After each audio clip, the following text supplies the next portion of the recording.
Like every other day, I was sitting on the corner of the sidewalk. In my hands, I held a cardboard sign with bold capital letters, Veteran, Need Help.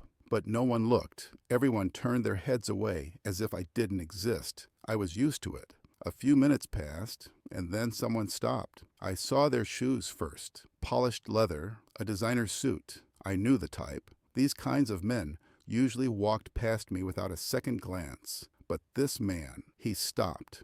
I lifted my head, and I couldn't believe my eyes. Standing before me was the President of the United States, Donald Trump. He stared at me for a few seconds, his famous furrowed brow deep in thought as he read my sign. Then he leaned in and asked in a calm but firm voice, "Are you a soldier?" My throat tightened.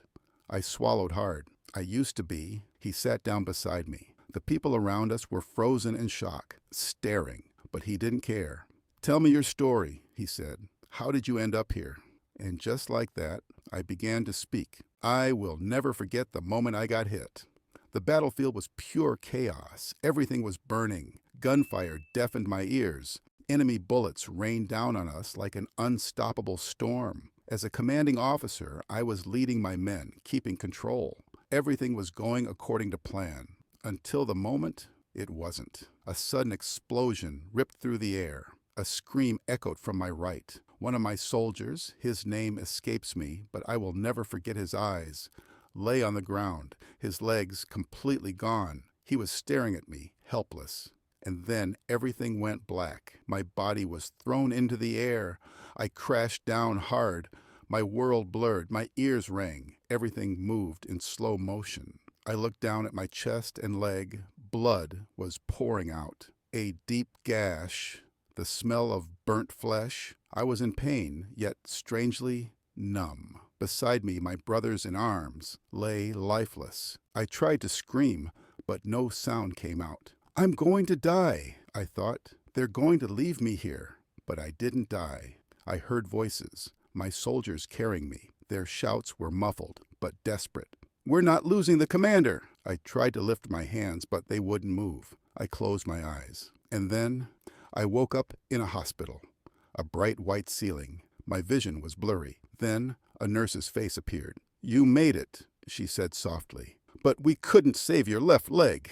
A lump formed in my throat.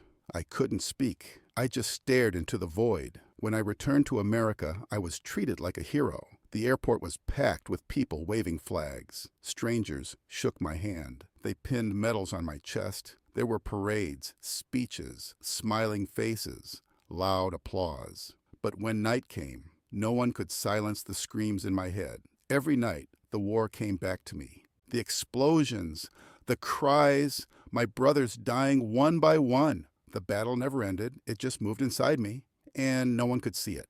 I stopped sleeping. Every time I closed my eyes, I was back on that battlefield, reliving it over and over again. My wife tried to understand. My children clung to me, but I was somewhere else entirely. I couldn't feel anything. One evening, I was sitting at the kitchen table holding a coffee mug. Without realizing it, I squeezed it so hard that the glass shattered in my hands. My palm bled, but I didn't feel the pain. My wife rushed toward me, eyes full of fear. "What's wrong with you?" she whispered. What could I even say? "I'm fine." But I wasn't. How was I supposed to live like this? At first, I tried to distract myself, but the war followed me everywhere. A sudden noise, a passing shadow, a certain smell. Everything pulled me back into that nightmare. My answer? Alcohol. It started with just a few drinks. At first it helped.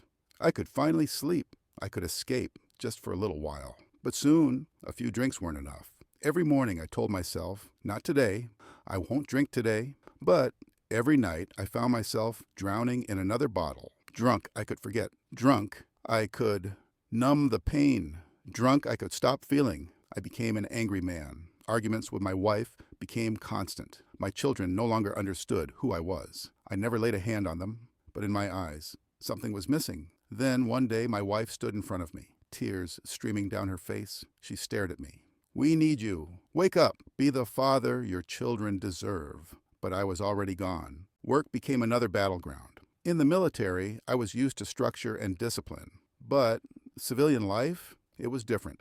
At work, I snapped at small things. I saw my bosses as superiors in a chain of command, and I disrespected them without meaning to. One day, they let me go. That night, I drank until I couldn't stand.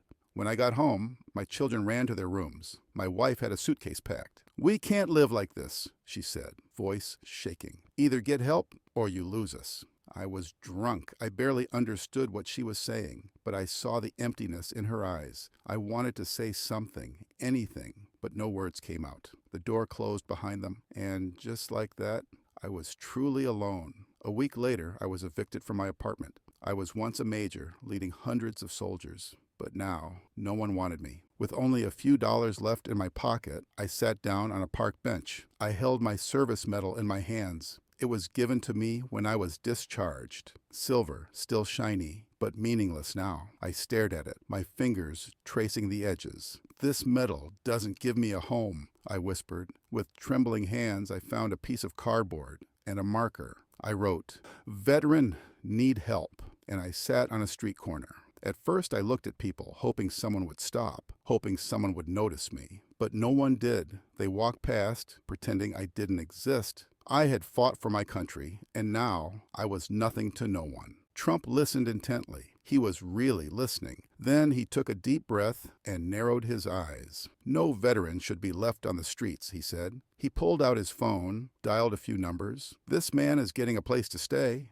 I was stunned. I didn't really understand what was happening at that moment, but deep inside me, something stirred. Hope. For a while, we sat in silence. People walked past us, their eyes filled with curiosity, but he didn't leave. He didn't brush me off with a polite "good luck." He was trying to find a real solution. I looked into his eyes, and for the first time in a long while, I realized someone actually saw me. When he finished his call, he turned to me. "This is just the beginning," he said. "I'm not just giving you a bed to sleep in. I'm giving you a chance to get your life back, but you have to want it." At that moment, I understood. I was being given a chance, but what I did with it was entirely up to me. That night, for the first time in years, I slept in a warm bed. They took me to a rehabilitation center. I received psychological counseling. I fought to overcome my alcohol addiction. It wasn't easy, but I knew how to fight. And this time, I was fighting for myself. Weeks passed and I started to feel different, a little stronger, a little clearer. Then one day, a man from Trump's team arrived. "The president has arranged a job for you." I blinked, stunned. "A job? What kind of job?" "A veterans support program. You'll help soldiers like yourself adjust back to civilian life." I hesitated. Me? Helping others? Then I realized, who could understand our struggles better than one of us? This wasn't just a job.